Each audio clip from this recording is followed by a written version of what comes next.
Jonathan Keller is the president of the California Family Council. That's a leading conservative public policy organization based out of Sacramento, dedicated to protecting religious liberty, among other issues. Jonathan, welcome back to the Jen and Don Show. Thanks for being with us, because today we have a really important topic to talk about, Assembly Bill 2943. Absolutely. Thanks so much for having me back, guys. For those that aren't familiar with the Assembly Bill, we've been talking about it here quite a bit on the Jen and Don Show. But for those who might just be hearing about 2943 for the first time, take us through the basics of what people really need to understand about how this will change California law and change really even our church structure and our freedom of speech rights. Well, absolutely. Really, this is one of, I think, the most egregious attacks on freedom of speech, freedom of religion to come in the United States this year. Every year it feels like California is right neck and neck with Massachusetts, Illinois, Oregon, Washington State, with seeing who can try to come up with the craziest bills to be the most progressive state. And this is absolutely one of them. I think this is in the running for maybe the worst bill that we've seen. And that's not just my opinion. That's the opinion of friends like Bob Tyler from Advocates for Faith and Freedom, my friend Matt Sharp, attorney with Alliance Defending Freedom, groups like Focus on the Family, Family Research Council. Essentially what this bill does is it would now say that so-called sexual orientation change efforts would be consumer fraud under the new business consumer fraud law here in California. Basically what that means is this.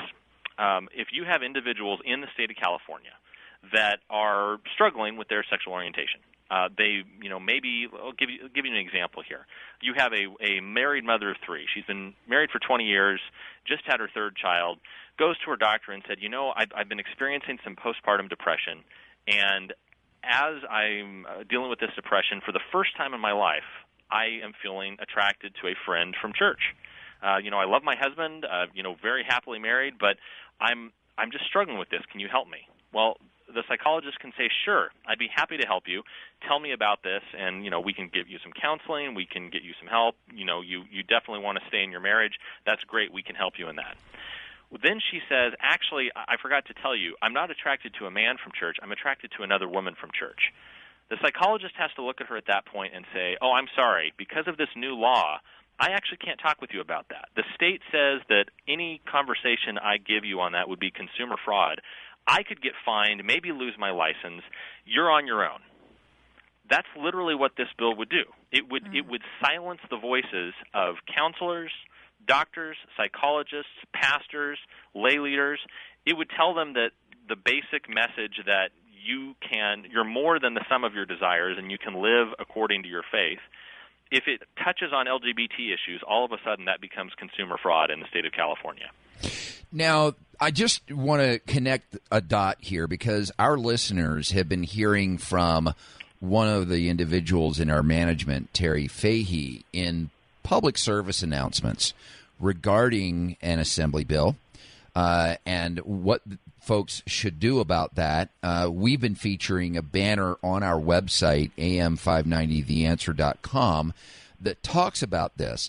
These are all one and the same. AB 2943 is exactly what you're hearing about from Terry Fahey during these public service announcements, as well as what we're discussing with Jonathan Keller right now. Now, this bill targets these services for adults, but this has been in place for kids up to the age of, I believe, 17 or 18 already, hasn't it? Yes, and that's the thing that's a little bit crazy here, is that for the last several years, California has already taken this position and said that change efforts, voluntary change efforts for children are banned. And, we could get into a whole long show about that, but the reality is that's the current state of play. I guess you could maybe argue that maybe the state of California has a little bit more of a concern. They want to make sure that, there's no coercion involved. But that goes so far beyond what this bill does. AB 2943 is only targeted at adults. It tells adults of sound mind and body that you are not capable, you're not able to make a voluntary decision yourself to seek the counseling that you want.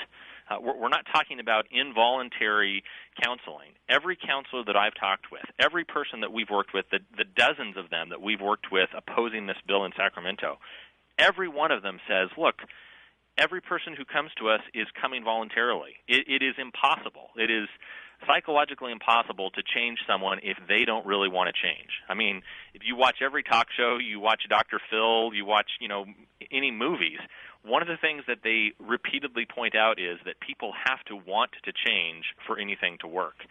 And that's really what this bill says, is it bans people who want to change, people who, of their own free will, say, you know what, I'm not comfortable with these feelings. Maybe it's just not the way I want to live. Maybe I want to save my marriage. Maybe it's different from how I've been raised in my faith.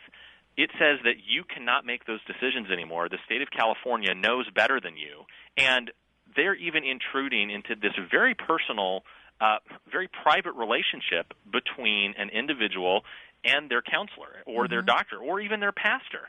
And it's telling them, we know better than you, and we're not going to let you make a quote-unquote mistake. Well, and I think a scare tactic that has been put on this is the label of conversion therapy. I think when a lot of people hear that, they think of shock treatments. They think of whatever else is some kind of physical pain that someone is getting put through not by their own choice. So what you're saying, Jonathan, is really important for everyone to understand and to underscore that if someone is having certain types of feelings that they aren't comfortable with, and they reach out to their religious leader, to a pastor, to seek religious counsel. In the state of California, with this bill now, AB 2943, those people will not be able to help. They will have to say, no, I cannot counsel you on this. That is such a huge injustice, and really it not only freedom of religion, but also freedom of speech. Why is this so bad if AB 2943 goes forward? I've heard a lot of people saying that at some point this could even mean that we could outlaw texts like the Bible. Is that something that could happen down the road, Jonathan? Yeah, and we're always careful because our friends on the left will always say, "Oh, you're using a slippery slope argument," right? Blah blah. Yeah, okay. So look, it is absolutely true. If this bill is signed, I want to be clear. If the bill is signed January 1st, 2019, you will still be able to buy the Bible. It's not going to happen overnight. But I think there really is a kind of a creeping silencing that is happening, a really dark and frankly offensive to American ideals way of trying to silence free speech. Basically what the left is saying with this bill for now is, look, you can go and purchase your Bible, you can believe in your, man in the sky, you can go and meet inside your, crazy churches, on Sundays if you want to, but that's where it has to stop. You're not allowed to take your faith outside of those four walls. You're not allowed to actually let your faith impact how you want to live your life, what kind of counseling you want to get, what help you want to offer to others. And really, it goes back, frankly, to something we saw in the Obama administration and something we especially saw from Hillary Clinton when she was running for president in 2016. Over and over, you would hear Hillary Clinton and you would hear Barack Obama talk about what they called, the First Amendment protects the freedom of worship. Well, let me tell you something. The word worship is not in the First Amendment. What is in the First Amendment is the free exercise of religion. That doesn't mean going into a building on Sunday mornings and praying or singing hymns. That means being able to actually live out your faith the same way the founders of our country lived out their faith, the same way Abraham Lincoln was informed by his faith, the same way Martin Luther King Jr., leading the civil rights movement, was informed by his faith. A lot of people forget he wasn't just the Dr. Martin Luther King, he was the Reverend Martin Luther King. And the idea that the left is saying you can have your faith, but don't talk about it. Don't share it with other people. Don't let it impact the kind of counseling you offer, the help you offer to others. I mean, frankly, it's really offensive, and it is completely antithetical to the spirit of the First Amendment, both on speech grounds and on free exercise grounds. Well, you bring up an interesting point because we just talked about the left denying the slippery slope with respect to 2943 potentially leading to the banning of the Bible. You just brought up a very real, very concrete example of slippery slope when it comes to the First Amendment and even this notion of separation of church and state, which was lifted out of a letter that was written after the Constitution was created. that created this construct of separation of church and state that was never intended by the founders. This whole, but back to the 2943 issue. This law seems to fly directly in the face of one of the pillars that the left have around this notion of sexuality, and that is that it's fluid.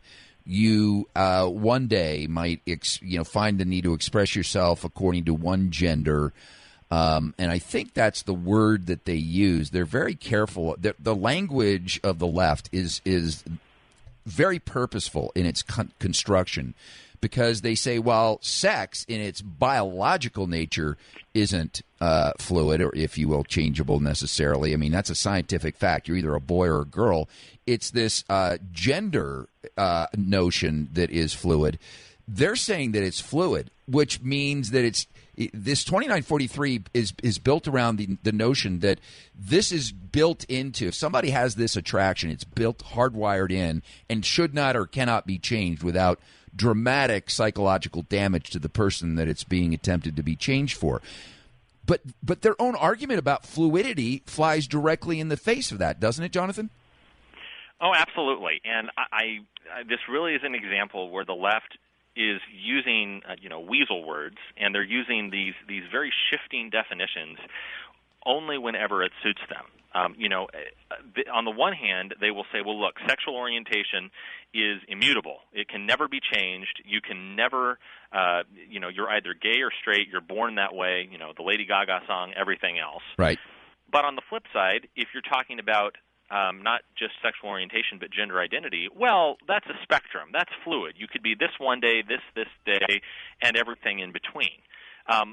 The reality is they're very, very happy, even in this bill, to talk about the need for affirming care and to help, encourage people in their sexuality.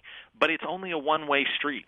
The irony about this is that the bill specifically exempts from regulation any sort of counseling or services if they are helping you live out a same-sex attracted lifestyle. That individual, I'll give you another example here. In let's say there's the case of two Catholic priests. They graduate from seminary, they go off, and they're working for a few years. And after a couple of years, one of them says, "Look, I'm struggling with same-sex attraction. I want to go to a counselor, and I want help." Well, that counselor would be able to tell the priest, "I'm sorry, because of AB 2943, I can't help you. You obviously have these attractions. I can't offer you any counseling. I can't set you up with any group therapy. I can't even sell you a book that would help you with these feelings." On the flip side, you have one of these other Catholic priests who goes in and said, "Hey, I'm struggling with same-sex attraction, except I'm happy with it, and I actually want to live as a gay man." The counselor in that case could say, "Great, here's a support group, here's resources, here's a group of people that can help you act on these feelings."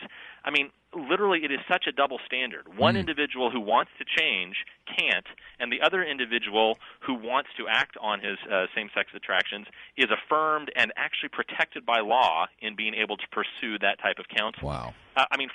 Frankly, I've talked to some of my friends who have left the LGBT community, and the way they've worded it is, why are you discriminating against LGBT people? Some people who were once living in a same-sex relationship. Jim Doman. Don, I know you've met our friend Jim Doman. Yep.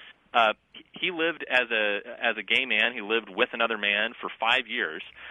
He had a conversion in his own life, a spiritual conversion. He left that relationship. He's now been married for 12 years. He has his third child on the way, 2 beautiful children already here. And he's basically being told by the state of California that therapy you received is fraudulent. And if he was trying to get that same therapy today, he wouldn't be able to. And what they're saying, he's living a lie. In other words, they're saying he's living a lie. It's impossible for what his current expression of life is about. That's great. Jonathan, absolutely, we want to make sure we get the call to action out here. We're visiting with Jonathan Keller. He is the president of the California Family Council. Let's tell people where to go, because what we need to do is write a lot of letters to our local legislators. And this is all about AB 2943. You've designed a place that's really easy for people to do that. Tell us about it. Yeah, absolutely. You can go to our special website we've set up, ab2943.com. It's really that easy. Fortunately, the domain name was available, ab2943.com. We have all of the up-to-date resources and information. We will have, as soon as the vote is scheduled, we'll post that there at that website. And then there's also actually a link right there that you can click that will tell you who your state legislator is. If you don't know who your senator is, if you don't know who your assembly member is, you can go right there. We have a pre-made form letter you can fill out. You can make any edits you want, and it will send it directly to that legislator. And we can keep you up to date on where this bill is going to be going through the process. And people really do need to hear from you. I can tell you already the number of calls we've received, the number of responses we've seen, it's not in the hundreds or even the thousands. It's tens of thousands of California citizens are taking action on this bill. That's incredible. And it is having an impact. I know we've heard from multiple legislators who are actually getting a little bit nervous now because of the amount of pushback. And that's what we need to keep up. We can't, even though the legislature's on recess until the beginning of August, we don't want to let the pressure up. We need to keep telling them this bill is unacceptable, it's unconstitutional, it's un-American. Well, let me give that website one more time. It's ab2943.com, ab2943.com. You can also find a link on our website, am590.info. Jonathan Keller, thank you so much for being with us. Come back anytime. More up ahead. It is the Jen and Don Show on AM 590, The Answer.